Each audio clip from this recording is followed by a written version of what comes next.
Hello friends, आज हम बात करने वाले हैं नेपोलियन हिल की बहुत इम्पैक्टफुल किताब थिंक एंड ग्रो रिच के बारे में, जो सफलता के लिए ज़रूरी प्रिंसिपल्स पर फोकस करती है।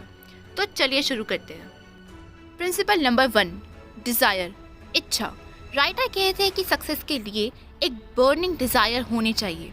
जैसे थॉमस एडिसन ने लाइट बल्ब बनाने के लिए 10,000 से ज़्यादा फेल एक्सपेरिमेंट्स किए, लेकिन उनका बर्निंग डिज़ायर था कि वो एक सक्सेसफुल बल्ब बनाए। इसीलिए उन्होंने कभी गिव अप नहीं किया। प्रिंसिपल नंबर 2, फेथ, विश्वास। अपने गोल्स पर पूरा विश्वास रखना, चाहे वो कितने भी चैलेंजेस फिर क्यों ना आए। रियल लाइफ में बॉक्सर मोहम्मद अली का विश्वास था उनके हर फाइट में जो हमेशा दिखाई दिया। उन्होंने हमेशा खुद को द ग्रेटेस्ट कहा और अपने अंदर इस बिलीफ को इतना स्ट्रांगली एनग्रेव किया कि उनका सबकॉन्शियस माइंड उन्हें हमेशा सक्सेसफुल फाइट्स में लीड करता था। इसे करने के लिए आप विजुअलाइजेशन और फ्यूचर पेसिंग का यूज कर सकते हैं। हर दिन थोड़ा समय निकालें और अपने गोल्स को विजुअलाइज करें। Principle number 3, auto suggestion. इसका मतलब है अपने सबकॉन्शियस माइंड में अपने गोल्स और बिलीव्स को बार बार एनफोर्स करना। अपने गोल्स और पॉजिटिव एफर्मेशंस को अपने डेली रूटीन में ऐड करें, जैसे मैं अपने गोल्स के लिए कैपेबल हूँ या मैं सक्सेसफुल बन सकता हूँ। इसको बार बार रिपीट करके अपने सबकॉन्शियस माइंड को एक पॉजिटिव सजेशन देना शुरू करें। क्या आप जानते हैं ऐसा ही कुछ एक्टर जिम कैरी ने किया जब उन्होंने अपने करियर की शुरुआत में एक ब्लैंक चेक पर लिखा $10 million rendered for acting services. वे हर दिन उस चेक को देखकर अपने आप को याद दिलाते थे कि वो एक दिन सक्सेसफुल एक्टर बनेंगे। कुछ सालों बाद उन्हें डम्ब एंड डम्बर मूवी में एग्जैक्टली वही अमाउंट का कॉन्ट्रैक्ट मिला। Principle number 4, specialised knowledge. Writer कहते हैं कि सफलता के लिए एक किसी भी स्पेसिफिक फील्ड में मास्टरी होना जरूरी है। मॉडलिंग एनएलपी का एक ऐसा टेक्निक है जिसमें आप सक्सेसफुल लोगों के पैटर्न्स और बिहेवियर को ऑब्जर्व करके उनके हैबिट्स और स्ट्रैटेजीज को अपना सकते हैं। किसी भी एक्सपर्ट का इंटरव्यू देखें जिसके जैसा आप बनना चाहते हैं और स्टडी करें कि वो अपना नॉलेज कैसे डेवलप करते हैं और उसी को फॉलो करें। यहाँ तक कि एलॉन मस्क ने भी जब स्पेस एक्स को शुरू किया तो उन्हें रॉकेट्स का टेक्निकल नॉलेज नहीं था। उन्होंने अपने आप को एरोस्पेस साइंस में एक्सपर्ट बनाया बाय स्टडिंग एग्जिस्टिंग नॉलेज और एक्सपर्ट्स को मॉडल करके अपने नॉलेज को बिल्ड किया। प्रिंसिपल नंबर 5, इमेजिनेशन, कल्पना। इमेजिनेशन से आप नए आइडियाज़ और नई पॉसिबिलिटीज़ को डिस्कवर कर सकते हैं जो आपको अपने गोल के करीब ले जाएंगी।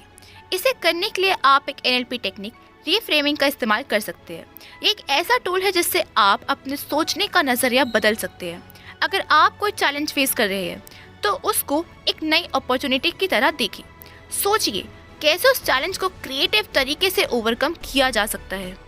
वॉल्ट डिज्नी के पास भी इनिशियली रिसोर्सेज नहीं थे एक बड़ा अम्यूजमेंट पार्क बनाने के लिए, लेकिन उन्होंने अपनी इमेजिनेशन और क्रिएटिव विजन से डिज्नीलैंड का कॉन्सेप्ट डेवलप किया और अपनी ड्रीम को रियलिटी बनाया, जिससे लोगों को एक नया एंटरटेनमेंट एक्सपीरियंस मिला।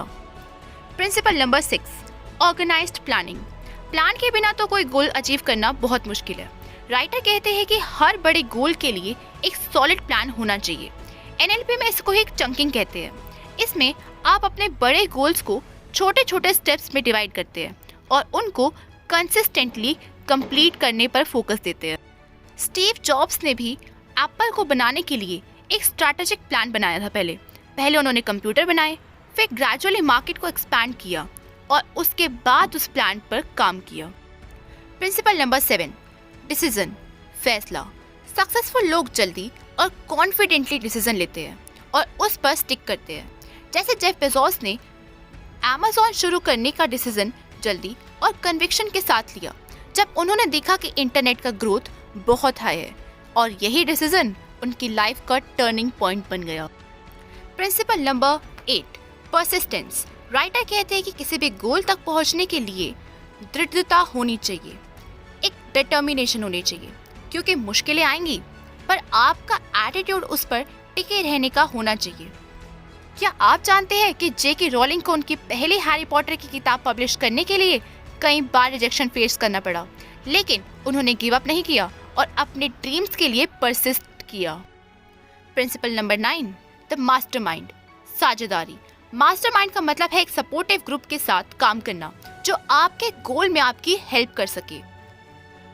हेनरी फोर्ड ने अपना मास्टरमाइंड ग्रुप बनाया था जिसमें थॉमस एडिसन, हार्वे फायरस्टोन जैसे सक्सेसफुल लोग शामिल थे। इन लोगों से वो नए आइडियाज और इंस्पिरेशन लेते थे जो उनके गोल्स अचीव करने में हेल्प करता था।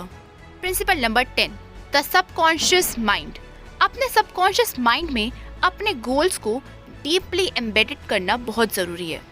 इसे करने के लिए आप एक NLP टेक्निक सब मोडालिटीज चेंज का यूज़ कर सकते हैं। इस टेक्निक में आप अपने थॉट्स और इमोशंस को कंट्रोल में रख सकते हैं।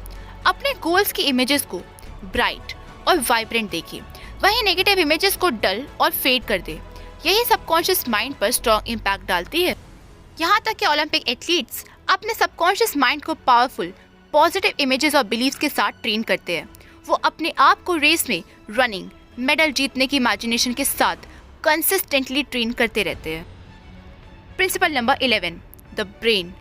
ब्रेन को राइटर ने ट्रांसमीटर और रिसीवर के रूप में समझाते हुए कहा है कि ये पॉजिटिव आइडियाज और थॉट्स को अट्रैक्ट करता है।